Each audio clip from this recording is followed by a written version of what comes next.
Friends అందరూ కూడా వందనాలు. ఎలా ఉన్నారు ఫ్రెండ్స్? బాగున్నారా? మరి ఈ రోజు అనగా 20వ తారీఖు శుక్రవారం సాయంత్రం 7 గంటల ఫ్లైట్కి కువైట్ నుంచి మరి ఇండియా వెళ్తున్నాను. తప్పకుండా ఈ యొక్క వ్యక్తిగత ప్రాథమిక జ్ఞాపకం చేసుకోండి.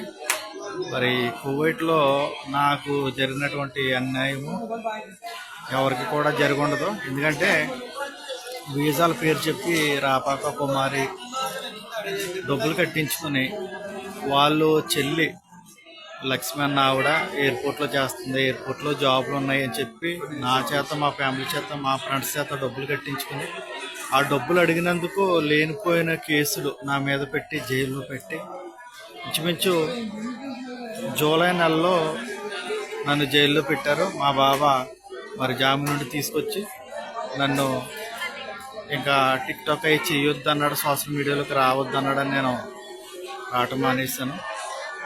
చెయ్యి నేరానికి అంటే నేను ఫిబ్రవరిలో 300, డిసెంబర్లో 300 వాళ్ళ దగ్గర నేను అప్పు తీసుకున్నట్టు వాళ్ళు కైతాన్ పోలీస్ స్టేషన్లో తప్పుడు కేసు పెట్టి నా మీద మరి నన్ను జైల్లో పెట్టి వాళ్ళు నానా హింసించారు.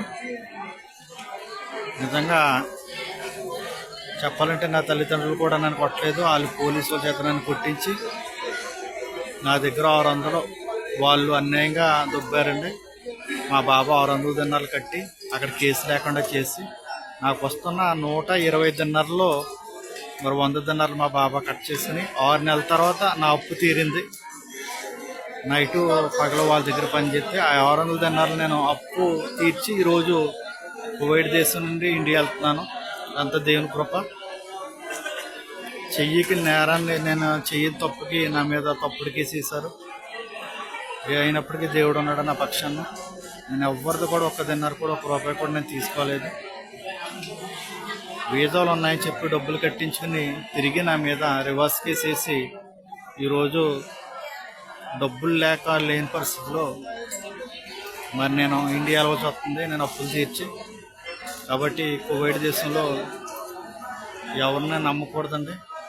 అంత దుర్మార్గమైన పని చేశారు. నా చేత డబ్బులు కట్టించుకుని 600 దినాలు నా మీద తప్పుడు కేసేసి మరి నన్ను చాలా ఇబ్బందులు గురి చేశారు.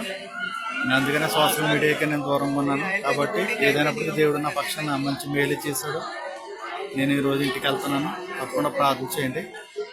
మరి ఇంటికి వెళ్ళిన తర్వాత ఎవరైతే కట్టారో రాపా కుమార్కి, శ్యామ్కి వాళ్ళందరూ నిర్ణయం బట్టి మేము వాళ్ళ ఇంట్లోకి వెళ్ళి ఆ డబ్బులు కంపల్సరీ వసూలన్నీ చేస్తాం. Okay, thank you. God bless you all.